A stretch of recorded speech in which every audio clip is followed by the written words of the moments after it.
रामचरितमानस को भी लेकर के एक बड़ा बवाल चल रखा है। और ये सारे वामपंथी विधर्मी जिन्होंने रामचरितमानस के राम जी के चरित्र को नहीं समझा हो, वो रामचरितमानस की पंक्तियों पर टिप्पणी करने का अधिकार नहीं है उनको। एक पंक्ति, ढोल गंवार शूद्र पशु नारी सकल ताड़ना के अधिकारी, इस पंक्ति को लेकर के न जाने कितना बवाल कर रखा है। रामचरितमानस नारी विरोधी है, ताड़ना की बात कर रही है। अरे ताड़ना की बात पहले समझो, थोड़ा विवेक लगाओ। पहली बात तो ये पंक्ति राम जी के द्वारा कही गई नहीं है, यह समझना होगा। ये पंक्ति किसने कही है? यह पंक्ति समुद्र ने कही है। और कब कही है? जब राम जी ने 3 दिन तक समुद्र से याचना करी और समुद्र ने मार्ग नहीं दिया, तो विनय न मानत जलधि जड़ गए 3 दिन बीती, बोले राम सकोप तब भय बिनु होय न प्रीति। राम जी ने धनुष पर सर संधान किया, बाण संधान किया, भयभीत हुआ, निकल करके बाहर आया। शब्द के अनेक अर्थ हैं। कभी भी आप याद रखना, कभी भी किसी एक शब्द का अर्थ आप कहें कि यही है, वह संभव नहीं है। सुरालय एक शब्द है, सुरालय। सुरालय का अर्थ क्या है? सुरालय माने मदिरालय भी है, सुरालय माने स्वर्ग भी है, याद रखिएगा। देवस्थान भी है, मंदिर, मंदिर को भी सुरालय बोलते हैं, मदिरालय को भी सुरालय बोलते हैं, स्वर्ग को भी सुरालय बोलते हैं। अब एक ही शब्द है लेकिन अर्थ अलग अलग है।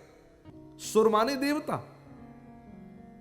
देवताओं का आलय, देवताओं का घर, मंदिर, देवताओं का घर, स्वर्ग। और मजे की बात यह है, प्रसंग बहुत सारे हैं, मैं तो आपको यह प्रयास कर रहा हूं कि कुछ नई चीज, नवीन चीज दे सकूं। तो पहली बात तो ये, ताड़ना शब्द के अर्थ अलग अलग हैं। जब हम ढोल की बात करेंगे तो ताड़ना शब्द का अर्थ पीटना होगा। ढोल को जब तक पीटोगे नहीं वो बजेगा नहीं। ढोल पिट करके बजता है। गंवार की बात कहें, अज्ञानी की बात कहें, नासमझ की बात कहें, तो वहां पर भी ताड़ने का अर्थ अंकुश लगाना है। अंकुश, कि अगर थोड़ा बहुत भी ये गंवार गड़बड़ करे तो कम से कम संभाल लें। वहां ताड़ने का अर्थ अंकुश है। ताड़ने का अर्थ झाड़ना भी कभी कभी है, कि गलती करे झाड़ भी दो। शूद्र की बात आती है तो वहां पर भी ताड़ने का जो अर्थ है वह प्रताड़ना नहीं, वहां सावधानी परक अर्थ है। सावधानी परक अर्थ कैसे? 4 वर्ण हमारे यहां पर, हमारे यहां दलित शब्द का प्रयोग नहीं है शास्त्रों में। ये दलित शब्द तो राजनेताओं का बनाया हुआ शब्द है। शास्त्रों में दलित शब्द का प्रयोग नहीं है। शूद्र वर्ण जरूर शूद्र शब्द का प्रयोग हुआ है, क्योंकि वर्ण व्यवस्था में शूद्र आता है। लेकिन वहां पर सावधानी कैसी? अभी कोरोना काल में जितने भी लोग कभी घर से बाहर निकले होंगे, लौट करके आए होंगे, तो सावधानी बरती कि नहीं बरती थी? क्या आप किसी से मिल रहे थे? स्पर्श हो रहे थे? स्पर्श की जो सावधानी है वही शूद्र के लिए प्रयोग होगा। आज वह सफाई करके आया, कितने सारे कीटाणु जीवाणु लगे होंगे।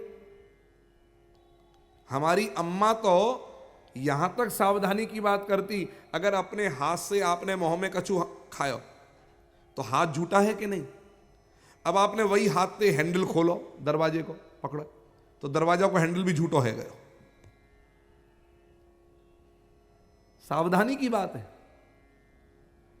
स्मशान से कोई अभी अभी घर में आया, किसी के संस्कार हुआ है, घर में आए, तो हमारे यहां पहले घर में प्रवेश बाद में होता था, पानी पहले डाला जाता था। उस समय शूद्रवत व्यवस्था हो गई है। सावधानी। और नारी के लिए भी ताड़ना माने देखना। देखने को भी, अरे बड़े देर से ताड़ रहे हो, कहा बात है? ताड़ना माने देखना। नारी का जीवन देख रेख में बहुत ज्यादा विशेष रूप से होना चाहिए। वैसे तो बच्चों का जीवन विशेष रूप देख रेख में होना ही चाहिए, बड़े लोग देखते रहे, लेकिन स्त्रियों के लिए, नारी के लिए, फीमेल के लिए विशेष देख रेख की आवश्यकता होती है, विशेष देख रेख की। और विशेष देख रेख की आवश्यकता इसलिए है स्त्रियों के लिए क्योंकि आज उनको मासिक धर्म भी होगा, उनको वह शारीरिक पीड़ा का अनुभव भी होगा। बच्चा पैदा होता है तो जापे में स्त्री बैठती है नहीं बैठती, रहती है नहीं रहती, 40 दिन का जापा तो विशेष देखरेख में रखा जाता है कि नहीं रखा जाता? लेकिन पुरुष को तो ऐसी देखरेख में नहीं रखा जाता कि भैया बाप तो तू भी बना, तू भी घुस कमरे में अब एक तरफ रहे, ऐसा तो नहीं। तो वह ताड़ने का अर्थ है विशेष देखरेख में रखना। कहीं आ रही है, जा रही है, विशेष देखरेख रखो। विशेष देखरेख रखने का मतलब उनकी सावधानी रखो। आज जितने भी बुरे कृत्य हो रहे हैं तो कोई ये तो नहीं कहता कि राहुल का रेप हो गया, ये तो नहीं कहता कि मोनू का रेप हो गया। क्यों किसी स्त्री के साथ में ऐसा होता है? क्यों देखरेख नहीं की गई? सज्जनों, हर चीज की एक मर्यादा है। अगर उस मर्यादा में बह करके नदी चल रही है, तटों का उल्लंघन नहीं कर रही है, तो बाढ़ नहीं आएगी। और जहां नदी ने भी तट का उल्लंघन कर दिया तो बाढ़ आ जाएगी। इसलिए सज्जनों, किसी भी चीज में आपको उसकी गहराई तक अर्थ को समझना पड़ेगा।